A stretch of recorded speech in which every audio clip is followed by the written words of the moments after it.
So this fall we have started to do conversations in the place of the sermon, knowing that in the ancient church one of the original ways of preaching, proclaiming the word and studying it, was in dialogue, which is also how preaching and interpretation of Scripture was done in the synagogue before the church.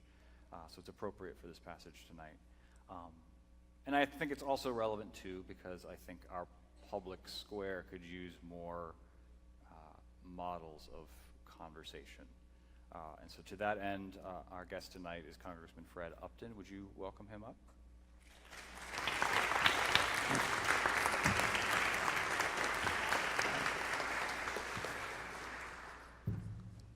So I promised there would be no adult daycare jokes. Yeah. So I was looking forward to you coming, and then I found out you're a Chicago Cubs fan. I had my Cubs hat.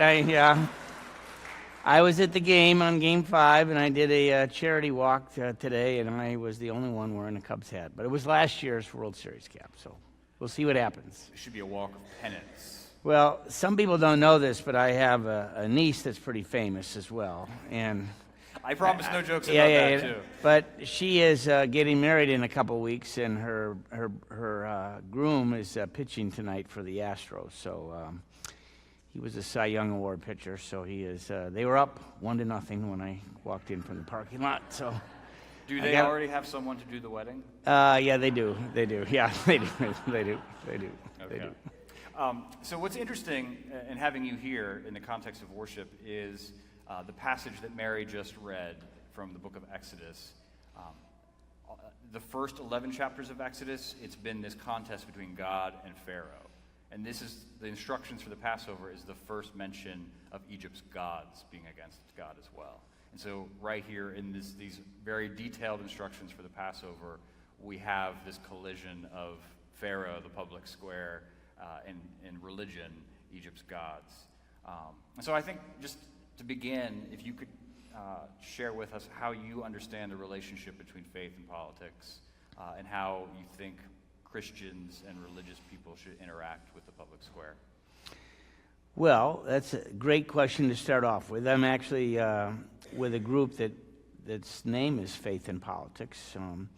I was elected in 1986, and we had quite the distinguished class, not counting me, not me in that list, but one of those people was a fellow by the name of John Lewis.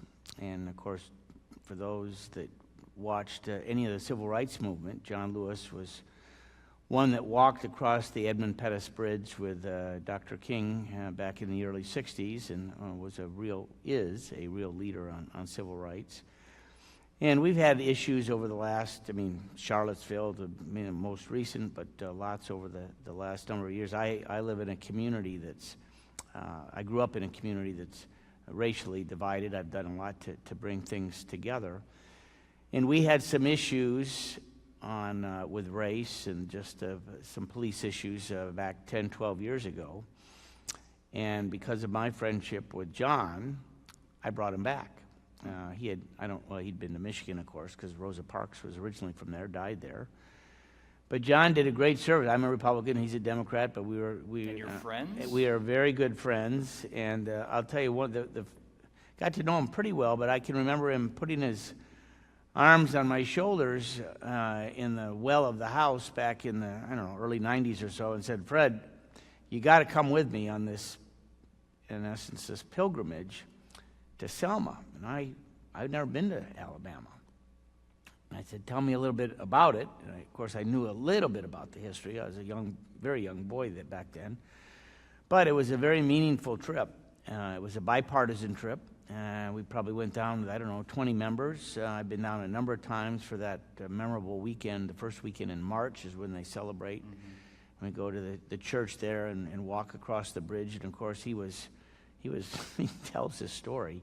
I don't know that he ever learned how to swim. He was afraid that he was going to be pushed over the bridge and he was going to be drowned. But he got beat up by the horses and the batons. But because of this group, and this shorten the story, Faith and Politics, and it's how we can get together and really have a discussion on race, and be civil about it. And those of us from the north that never ever experienced that, at least where I didn't, where I grew up. And someone like him, and he's, I've read his books, I've been to a number of his different discussions that he's had.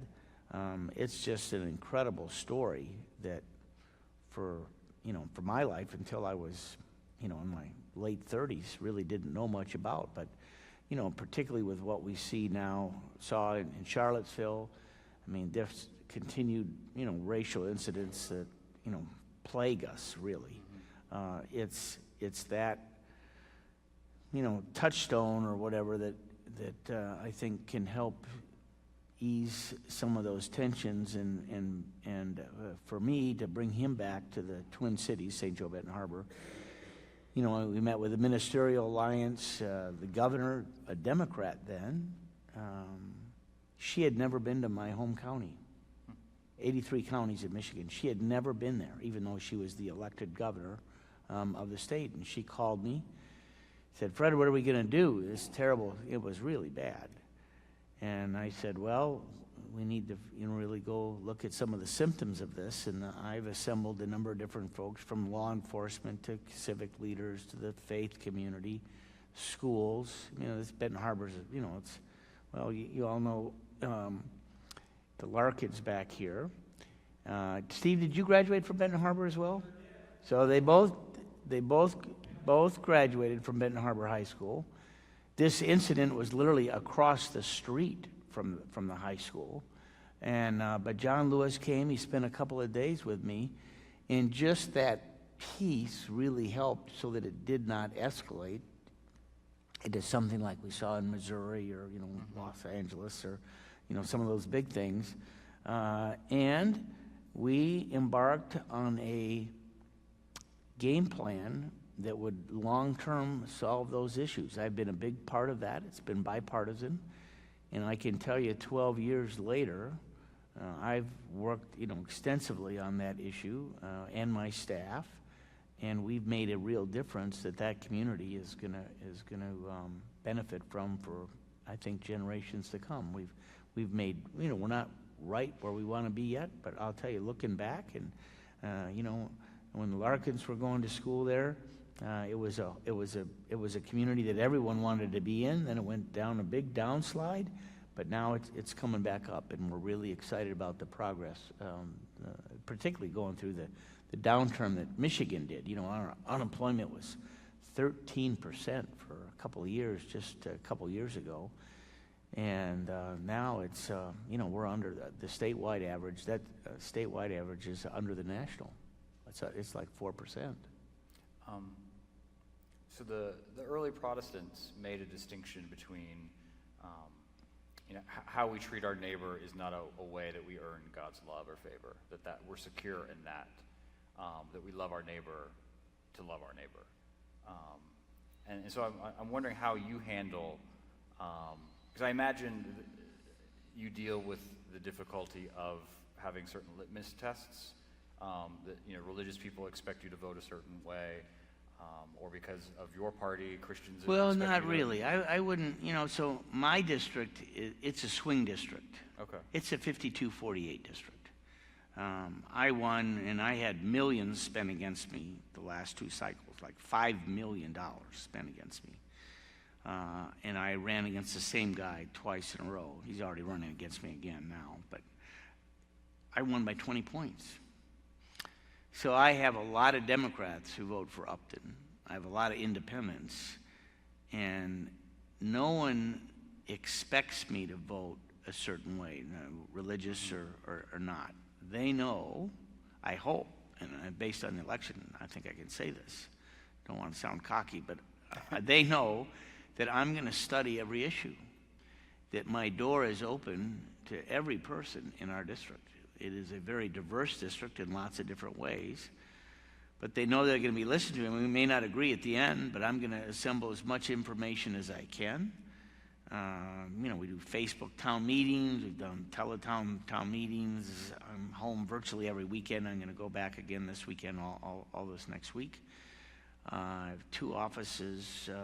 I signed on Friday, I think I signed 200 letters myself, just on from immigration. So I am very involved in trying to fix the DACA issue and to expand it to include other immigration areas as well, because it's a broken system. Even though I support the Second Amendment, I think I was one of the very first out of the box on the whole, the new device that the shooter used in Vegas, the stock boost, bump stock. Yeah, I signed a letter. I've co-sponsored legislation. I actually have a relative that was there. I didn't learn about it, that she was there. I didn't learn that she was there until about 3 or 4 days after the event. And literally, her folks live across the street from me. Do you think that shows what's broken in our culture right now? That your voters, they know you, and so they trust you, and they give you a certain amount of. Yeah. So my district, and I mean, they don't really care if you have an R or a D next to your name. They really don't. They just want you to do the job, and I supported the Clinton crime bill, Bill Clinton crime bill back in '94, and it's because I listened to my law enforcement folks. They needed, they needed a lot of help. That bill provided that. I supported the Brady bill. Again, remember, I support the Second Amendment. I do, but I have no problem with. I want to make sure. And Michigan has had a background check for my lifetime, and I've supported more money for that, so it's more accurate. It's faster. I support Great Lakes. There's no one that doesn't support the Great Lakes in Michigan. But it is people want to know also where you deviate from maybe that hardcore party line on either side, and so I spoke out against the President Trump on the Muslim issue. I didn't endorse him in his campaign last year. So I think, from at least what I hear is people respect that I'm not afraid to get in the way and say no. And I started this group called the Tuesday Group. Tuesday Group meets Wednesdays, sometimes Thursdays. And it's the first full day that we have votes, and there's no litmus test. You're a Republican, but it's about 40, 45 people, and they're all like me. We have people that are pro-life and pro-choice, gun issue, fiscal issues, but they're, men and women that I think are from swing districts a lot like mine, but they feel like they ought to be very responsive, and we're not afraid to demand meetings with the speaker, whether it be Paul Ryan or Pelosi or John Boehner from before. We have a seat at the leadership table, and we pound away about what's right and what's not. So it sounds like one of the things that you're suggesting, Christians can contribute is to actually be in relationship with people in government. Yeah, it's like the tribalism of labels, social media, and all of that allows for us to have bad behavior. Well, you should not accept bad behavior, and so for me, I've never been you'll never see me go down to the well of the house and scream at somebody, or see me on one of the networks. And, that's not my style at all. But that's what the TVs want. They want that little thing. They want you to stand up and fight. But that's the American public wants us to work together to work on a lot of issues. Frankly, I had this discussion this last week with one of my colleagues in the Senate. I said, one of your problems is, this threshold of 60 votes. It's so hard to reach on you name the issue. It would be so better, I think, and it's only a rule. It's not like it's and I'm not a lawyer, but it's not in the Constitution or anything like that. But if it was 50 votes, so you knew that bill was going to move and pass, if you knew it was 50 votes, I think folks would work a lot harder to actually make it bipartisan. That train's going to go through, and let's have a way to improve the issue and work together.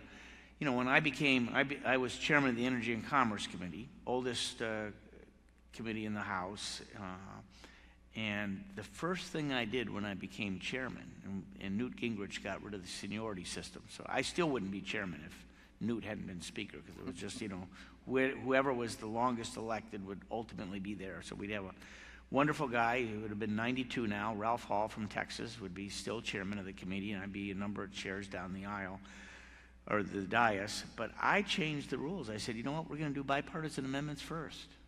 So I told my Republicans over here, and my Democrats, I sit in the middle. So find someone over here. And if you can find, the woman from Michigan and the Republican Democrat and the Republican from West Virginia, work together. And your amendment's going to go first. And you know what? When you see that happen, it's like, you don't have all that much time to review these bills. Sometimes they're hundreds of pages long. We've had lots of hearings. But all of a sudden, if Peter Welch from Vermont can get along with Dave McKinley in West Virginia, bingo, it happens. It passes by voice, and it's done, and the bill is stronger. And when we pass a bill out on you name the issue, and you get, there's like 54 members on our committee, if you get 45 or 50 votes, it's over. And we have people on our committee that, we got some folks to the right of Rush Limbaugh and some to the left of, Bernie. And when you can pass a bill out 53-0 or 49-4, it's over. Because then when it goes to the floor, you're going to have that wide margin again, and then you're going to have the margin in the Senate to get it done too. So I'm one that believes that if you change the rule in the Senate to say 50, all of a sudden they're going to be working to figure out, that bill's going to pass. How do we make it better? How do we get our voice heard? How do we get some real progress on this thing? Versus 60, when it's just, we'll just stop it. We'll just stop it. I talked to a different senator yesterday, or Friday, it was yesterday. And all these appointments are so slow getting them through the process. There's like 130 U.S. attorneys across the country that they're all political.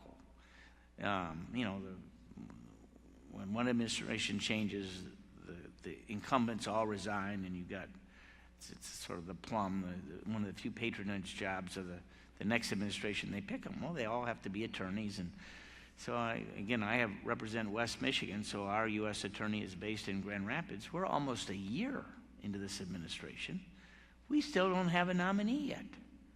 It's like, we got some good people, but, once they get through the process, then, some in the Senate are suggesting, well, we're going to take the whole 30 hours to debate, whether these folks are qualified or not. Good grief, we don't have enough time in the day to do that. Where does your sense of civic duty come from? Well, it started real early. I can remember, and again, this goes back to, I don't know if Steve Larkin, I have no clue someone said that they saw my resume or something, and profile in the program. So actually, Steve Larkin's just a few years older than me, and he actually was the driver and staffer for my uncle, who ran for Congress in 1962. Is that right, Steve, or 60? And so I was 9 years old then. I still remember when he lost, my uncle. He was a very respected circuit court judge, very respected. Was a lawyer, Michigan Law School, grew up in New York. Wonderful man, established, and he ran for Congress and broke our hearts when he lost for a lot of reasons. But and he encouraged me to run. I graduated from Michigan, told Steve that I'm glad Michigan won in overtime today, because it would have been real hard to come here today if they had lost. But after I graduated from Michigan, he held a coffee for a young man that was running for Congress. I don't know how many of you watched the Vietnam special a couple weeks ago. I tell you, I couldn't watch it. It was just such a downer to be reminded of all that, the tough time that our country went through. And I've always believed in our military. I went actually to high school ROTC back then. But it was was so depressing revisiting that whole saga with, 50-some thousand Americans that were killed. Again, just a little bit older than me. I just missed that era. But my uncle, here's a small story. So my uncle, had he been elected, and he lost by, 200 votes in the primary. Lost to this guy, I won't go into how he lost, but had he won, he would have been on the House Judiciary Committee, just like the guy that beat him did. His name was Hutchinson. So Hutchinson was elected. He went to the House Judiciary Committee. It's the old seniority system that I referenced before. He kept getting elected, and all of a sudden, he's the ranking member on the Judiciary Committee, #1 Republican. Rodino, if you may remember, he was the chairman. And we get into the Watergate impeachment, 1974. Hutchinson was a Nixon supporter, over the top, every vote. We watched that back in college, and every vote in the Judiciary Committee, Hutchinson was leading the opposition to the whole exposing of, what went wrong with Watergate.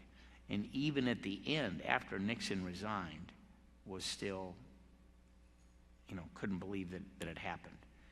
Had my uncle won, he would have been on the Judiciary Committee. He couldn't stand Nixon. He was sort of, back then, sort of a Frank Horton, sort of the moderate Republican. It would have changed the course of history. They would have forced Nixon to resign way before it went to the Watergate stuff. And it would, Republicans, I think we lost, like 150 seats in the 1974 election because of that. It would have changed the course of history just for, just a few votes way back in the 60s. So I guess to answer your question, it was the sense of duty, the sense of justice, is why my uncle ran back in 62, which is what got Steve engaged. And I never thought I was going to ever run for, I volunteered just like Steve did for this guy that was running for Congress. I had never been to Washington before. No one thought he was going to win. We were running against an incumbent. We were running against Ed Hutchinson. We were running against Ed Hutchinson was the campaign that I signed up for in 1976.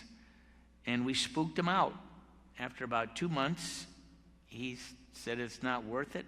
I think he would have won, would have beat my candidate, but he just said he'd been in for 14 years and that was long enough, didn't need it anymore, and why take the opportunity to lose? So then my guy won. His name was Dave Stockman, later became the budget director. His mom, I stopped at her house just the other day. She's 90 years old. She was my first chairman of my race. So we won. I came here. I did constituent service. I had the wonderful opportunity to work at the White House for Stockman when he was the OMB director, and then Jim Miller, who took his place. And then people called me to run for office, and I said no. And then they called back, and I said, well, think about it. Then I beat an incumbent to get elected. So, and I ran for a lot of reasons, but in Maine, going back to your first question, St. Joe, Benton Harbor, where I live, the guy that I beat wasn't doing the job. He could have cared, in my view, less. He could have cared less about the community that I lived in. And instead, he cared about all the trappings of office. And I thought he was dishonest. Couldn't say that. But he ended up going a year in federal pen. And that's what really drove me to run, and that I knew that I was the only guy that could beat him. And I wanted to stick up for the people in St. Joe and Benton Harbor and in my corner of the state. So that's sort of a very long answer to how I got started. But it really is, it's family, and it's just being engaged and understanding what's going on in the world events and saying, hey, maybe you can make a difference. It's really good.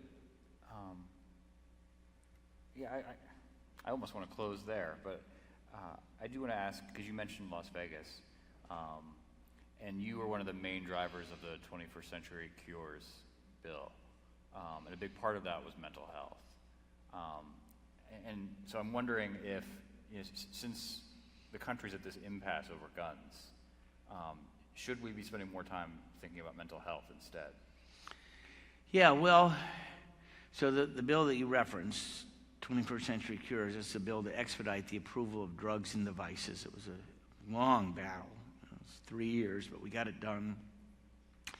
Hailed by many as the most significant piece of legislation enacted in the last Congress. $45 billion in more health research. Whose family isn't impacted by something, which is one of the reasons I walked today on the mall. But the mental health was a big component of that too. We passed a good bill in the House.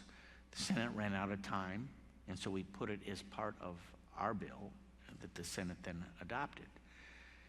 And it is a huge issue. We have Joe Kennedy on our committee, and Joe is a relative of, obviously, of all the Kennedys, and he's a marvelous guy. He's a Democrat from Boston. He's picked up the mantle on mental health issues along with some in the Senate.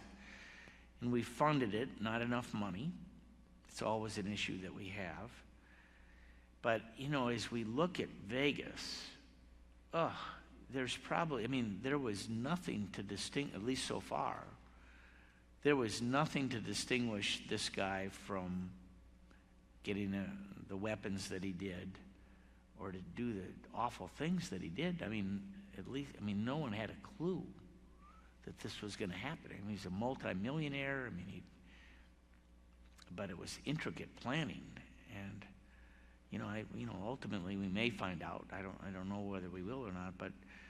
But at the same time, you have people who do trigger the mental health issues, and they're maybe easier to try and figure out why things like that happen versus this guy in Vegas. But it just breaks your heart that we don't have. I know a lot of stories on the mental health side. Not having enough beds. We just opened up some new beds in Kalamazoo at a hospital because they didn't have any. If you're a parent or sibling of someone who has mental issues, there's often no place for them to go. You have no way. And our family's been involved in the mental health issues on a lot of different fronts.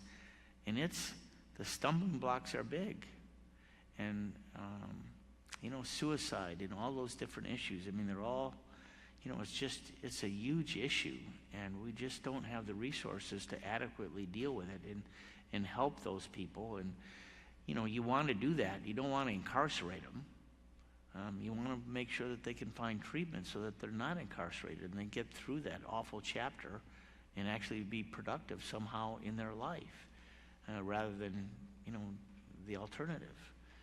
And for a lot of families, particularly, lower income and lower middle class, there's just no financial avenue for them to find that help, and they get trapped quicker than anybody else. I know pretty well a family who just lost their son, and he grappled with heroin and meth and opioids for probably 30, 40 years now. He never went to jail. They found a lot of halfway houses and a lot of treatment facilities, including like Betty Ford and places like that. But for all that they spent, it never worked. They never could get him drug-free. He lost his wife.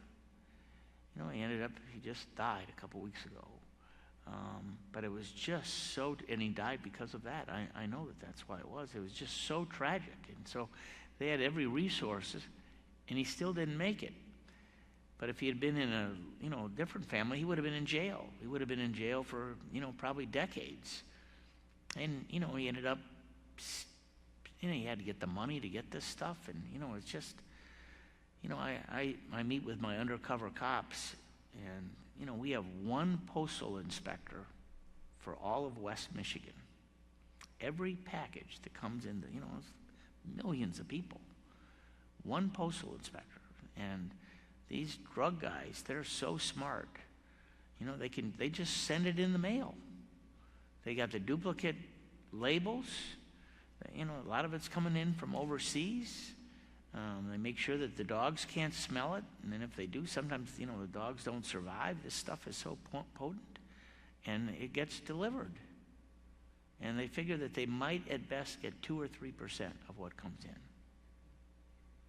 That's the crisis that we're facing, and that's on the big side too. It's the whole opioid crisis too, because it is so cheap. Mm-hmm. It's not like back in the 70s with, you know, weed or something like that. This stuff will hook you day one. And you know, I've been to the drug courts. Again, I get to do it's a fascinating job. I get to see the insides of you name it. So we started in my home county, the drug courts, and then they grew. Now it's a national thing. I'm sure that they have them here in Northern Virginia, but it's, you know, they started just with nonviolent women, and now it's guys and women. And they're graduating. They actually have, you know, it takes a couple years, but they can stay at home. They have a job. It's like a counselor. They drug test them literally once or twice a week. And it, you know, it saves a lot of people, but it costs more money, but it's still cheaper than putting them in jail. Yeah. So I know we've gone way over your limit. I'm sorry. Oh, no. I'd rather give you the, you know, a thoughtful answer than... No, I think that was very good. Considering that none of us can vote for you, I really appreciate you taking the time to be with us. Yeah. And I didn't come here for votes.